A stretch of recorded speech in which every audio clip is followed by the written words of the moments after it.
A'udzubillahi minasyaitonirrajim. Bismillahirrahmanirrahim. Assalamualaikum warahmatullahi wabarakatuh.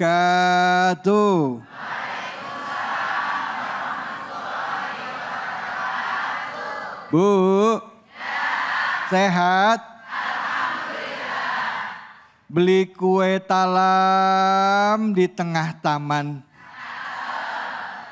Terimalah salam saya untuk orang-orang yang beriman. Assalamualaikum warahmatullahi wabarakatuh.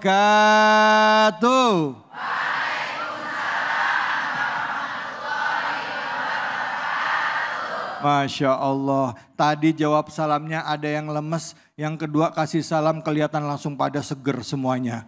Saking kusyuknya tadi ada yang waalaikumsalam. Ada yang kaget, udah mulai ya katanya.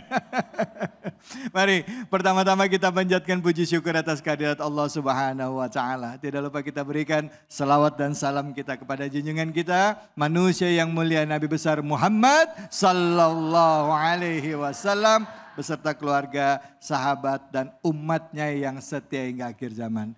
Bu, bicara soal hati. Kalau ngomongin hati, perempuan udah rajanya. Ya, Bu. Perasaan ini pasti pakai hati. Iya, Bu ya. Kalau suami lagi bikin seneng, hatinya berbunga-bunga. Kalau suami bikin sedih, hatinya jadi sedih. Tapi kalau lagi dibikin senang, hatinya berbunga-bunga. Tapi kalau kita terlalu banyak membuat diri kita senang, ya, atau kita terlalu senang di atas penderitaan orang lain, hati ini juga lama-lama bisa keras. Hati bisa keras. Apalagi kalau kita berdiri di atas penderitaan orang lain. Senang lihat orang susah, susah lihat orang senang. Nah, apa sih yang menyebabkan hati bisa keras? Nah, hari ini akan kita bahas lebih dalam dengan tema kita, sudah keraskah hatiku? Ini jadi pertanyaan buat kita semua nih. Sudah keras belumnya hati saya? Biasanya tanda-tandanya, Bu, kalau ngelihat ada sesuatu yang sedih, kita nggak ada ngerasa apa-apa. Lihat ada orang susah, kita nggak kerasa tuh. Kita nggak kerasa, biasa aja tuh ngelihat penderitaan orang, biasanya gitu. Tapi untuk itu akan dikaji lebih dalam oleh guru kita yang sudah hadir bersama dengan kita, Al-Ustadz Al-Mukarram, Ustadz Abdul Kafi. Yang akan menafsirkan juga surah Al-Baqarah ayat 69 hingga 73. Fadhol Ustadz, silahkan. Baik, terima kasih Ustadz David. Assalamualaikum warahmatullahi wabarakatuh. Waalaikumsalam warahmatullahi wabarakatuh. Kapal selam ikan teri. Cakep. Yang jawab salam mudah-mudahan bisa pergi haji. Amin. Amin ya Rabbal Alamin. Alhamdulillah. Alhamdulillahi wa kafa. Wassalatu wassalamu ala sayyidina Muhammadinil Mustafa. Wa ala alihi wa ashabihi wa man ihtada bil huda wa ba'du. Pemirsa Cahaya Hati iNews yang dimuliakan Allah Subhanahu wa taala dan juga jamaah yang hadir pada kesempatan kali ini, mudah-mudahan seluruhnya yang menonton daripada tayangan Cahaya Hati iNews senantiasa diberikan keberkahan oleh Allah Subhanahu wa taala. Amin. Bu. Ya. Pak. Bapaknya ada di pojok. Alhamdulillah. Saya mau tanya, kalau berteman atau ketemu dengan orang yang ngeyel, kira-kira kita suka atau tidak? Orangnya bandel, susah dibilangin, kalau bahasa sayanya metu, keras hatinya, kira-kira kita suka atau tidak? Tidak. Nah, pastilah tidak ada orang yang suka kalau misalkan mereka memiliki teman yang keras kepala, apalagi yang keras hatinya. Di surah Al-Baqarah banyak sekali kisah-kisah yang bisa menjadi hikmah dan ibrah buat kita. Salah satunya surah Al-Baqarah ayat 67 dan seterusnya menceritakan bagaimana ngeyelnya dan bandelnya kaum Bani Israel terhadap perintah Allah Subhanahu wa ta'ala berfirman, a'udzubillahi minasyaitonir rajim. Bismillahirrahmanirrahim. Innallaha ya'murukum an tadhbahu baqarah. Ini awalnya. Sesungguhnya Allah Subhanahu wa ta'ala itu menyuruh kepada Nabi Musa untuk kaumnya yang namanya menyembelih sapi betina.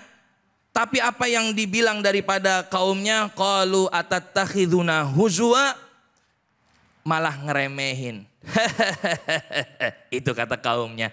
Mana mungkin Allah itu nyuruh yang namanya nyembelih sapi, itu mah perintah biasa aja. Tuh. Bener gak?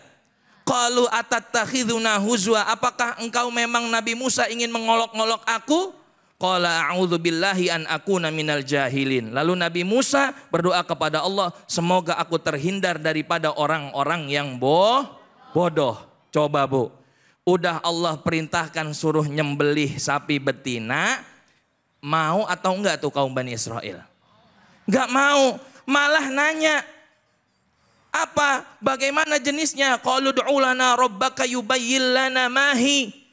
Wahai Nabi Musa, coba minta kepada Tuhanmu. Ingat tuh, lihat kalimatnya. Ya. Minta kepada Tuhanmu, bukan Tuhanku. Ini Bani Israel belum ngaku kalau Allah itu adalah Tuhannya. Masih ngeremehin, masih mengolok-ngolok, masih mengejek. Itulah pertanyaan daripada kaum Bani Israel. Dia bilang apa? Sapi yang bagaimana? Coba jelasin kepada saya. Lalu dijelaskan, qala innahu yaqulu innaha baqaratun la faridun wala bikrun awanum baina dzalika faf'alu ma tu'marun. Allah ditantangin balik sama Allah. Akhirnya apa? Nih, cari sapi yang dia tidak tua, tidak juga muda. Susah apa enggak tuh? Pertama sapi betina, kedua apa? Tidak tua, tidak mau. Ditanya lagi, yang bagaimana sih maksudnya? Warnanya apa? Ditanya lagi. Ya, ternyata apa? Sofraun. Ya, warnanya itu kuning. Faqi'ul launuha, kuningnya itu pekat lagi tebal, tua. Tasurun nazirin. Tadi Allah kasih lagi nih tantangan apa? Dikasih tantangannya cari sapi warna kuning. Kuningnya kuning tebal, kemudian apa Bu? Ya, itu enak dipandang. Kira-kira ada nggak sapi warna kuning? Nantangin terus, lagi-lagi terus. Kaum Bani Israel, yang bagaimana sih saya bingung? Ya, innal baqara tasyabaha alaina, itu dalam Al-Quran dikatakan.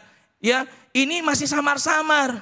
Ya, lalu Allah menjelaskan lagi nih, cari sapi yang tidak pernah buat ternak. Tidak pernah buat bajak, tidak pernah buat mengaliri air, sehat, tidak ada cacat, dan tidak ada belang. Ditantangin sama Allah Subhanahu. Bu, tahu nggak berapa lama dia dapetin sapi itu? Ibnu Abbas dalam tafsir Ibnu Katsir dikatakan dapat sapinya itu Bu, 40 tahun lamanya. Lama apa enggak? Salah siapa? Salah dia apa salah Allah? Salah mereka atau Allah? Coba kalau tadi Nabi Musa bilang, hei kamu sembelih aja tuh sapi betina. Udah tinggal cari sapi betina, sembelih. Nggak perlu nanya. Makanya jadi orang tuh jangan banyak nanya. Dikit-dikit nanya. Ini kepo banget. Sholat, Ustadz kenapa sih kalau sholat kita duduk atahiyatnya begitu? Kan begitu. Ustadz kenapa sih kita kalau atahiyat telunjuk dulu nggak tengah? Nggak kelingking, nggak jempol. Itu artinya namanya orang ini ngeyel. Udah jawaban yang terbaik kalau Allah perintahkan sami'na wa ata'na. Tahu nggak Bu tadi kisahnya lagi 40 tahun dia baru dapat itu sapi dengan cara apa? Dibayarin. Yang dibayarin itu orangnya dibunuh. Akhirnya apa? Mereka saling berselisih dalam hal itu. Siapa yang ngebunuh? Siapa yang ngebunuh? Ternyata apa? Faqul lantribu bi ba'diha. Suruh pukul tuh dengan daging tadi. Sapi yang disembelih. Ya. Ternyata apa? Mayatnya hidup kembali dan ternyata dia tunjukkan, tuh si fulan yang bunuh saya. Tuh, Bu. Itulah kekuasaan Allah Subhanahu. Maka jadi orang itu jangan ngey, jangan keras hati. Kalau orang levelnya sudah keras hati, itu levelnya udah paling tinggi. Fi qulubihim maradun fazadahumullahu. Udah sakit di hatinya, Allah tambahkan lagi sakitnya. Enggak disembuhin sama Allah Subhanahu wa taala. Emang ini orang pelit, dibilangin rajin sedekah, emang pelit, udah pelit tuh keras, susah dinasehati, betul enggak? Bo, enak gak jadi orang pelit? Enak gak? Enggak enak, orang jadi pelit itu kaya salah, miskin salah. Begitu orang pelit, dia punya motor baru, apa dia bilang? Dia bilang apa? Sama jamaah dibilang, tuh dia punya motor baru, orang pelit. Wajar dia mah pelit. Kenapa? Ya orang pelit, bisa beli motor, kan begitu? Iya, giliran dia miskin, ya kan, nggak punya apa-apa. Apa tuh kata orang-orang? Orang-orang bilang apa? Tuh dia miskin. Kenapa emang dia miskin? Wajar, orang pelit tuh kan. Bener nggak? Iya, makanya Bu, ya penyebab daripada yang namanya penyakit hati salah satunya pertama adalah dia banyak dosa. Yang kedua bermaksiat kepada Allah. Kemudian dia jauh daripada baca Al-Quran. Dan dia sering yang namanya mengabaikan perintah-perintah Allah. Dan juga jarang mencari ilmu. Masya Allah. Wallahu a'lam bishawab. Terima kasih banyak Ustadz. Bu. Pak. Siapa yang mau nanya? Silakan angkat-angkatnya. Silakan. Oke. Mana. Ya. Silakan Ibu. Nama Ibu dan pertanyaannya apa? Assalamualaikum warahmatullahi wabarakatuh. Waalaikumsalam warahmatullahi wabarakatuh. Pak Ustadz, saya perkenalkan, nama saya Ibu Nur Hayati dari Majelis At-Taqwa Ciputat Baru. Saya mau bertanya, Pak Ustadz, apabila ada orang yang nggak suka sama binatang, karena ya seperti misalkan kucing gitu kan, kalau kucing itu kadang-kadang suka nyolong, nggak bagaimana ya suka itu. Terus dia sampai membunuhnya gitu ya. Terus tapi kalau seandainya itu udah termasuk hati yang keras apa enggak? Tapi kalau seandainya yang dibunuhnya itu seperti tikus apa gitu kan itu mengganggu ya ke dia misalkan di dapur suka ada tikus gitu. Terus kita matiin, kita bunuh gitu ya. Itu termasuk hati yang keras apa enggak gitu. Iya, baik. Oh gitu, ya. Terima kasih. Assalamualaikum warahmatullahi wabarakatuh. Waalaikumsalam warahmatullahi wabarakatuh. Silakan. Baik, bismillahirrahmanirrahim. Ini pertanyaannya bagus. Kalau kita sering ngebunuh hewan, itu termasuk keras ke hati kita atau tidak? Bu, hewan yang boleh dilakukan dibunuh itu salah satunya adalah hewan untuk konsumsi. Itu boleh, tapi tata caranya sesuai dengan syariat Islam. Dengan apa? Menyembelih. Karena beda menyembelih dengan yang namanya membunuh. Kalau orang misalkan dia membunuh hewan yang nggak salah apa-apa, misalkan tadi kucing lagi tidur, atau mungkin punten yang namanya kucing kan buang air besarnya di mana-mana. Nggak ngelihat tempat ya, betul nggak? Kemudian saking kesalnya, nah akhirnya itu kucing dibunuh, bisa jadi yang namanya Kenapa? Karena membunuh dengan amarah itu adalah Bisa nggak dikatakan dengan hati yang keras? Kalau misalkan lama-lama perbuatan itu sering dilakukan, itu bisa menyebabkan hati yang keras. Karena hati yang keras itu biasanya kenapa? Lantaran orang yang punya emosional tinggi. Sering marah, kesinggung dikit, marah. Kecolek dikit, marah. Dikit-dikit, mau mati, wah.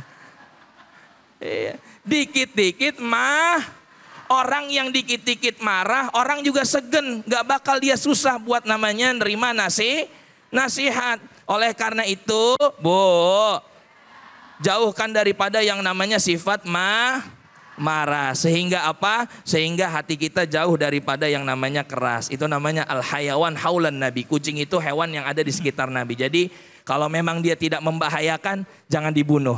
Kalau memang dia bersahabat dengan kita silahkan dipelihara. Wallahu a'lam. Baik, Masya Allah. Terima kasih banyak Ustadz. Bu. Ya, jadi hati itu tetap harus dijaga ya.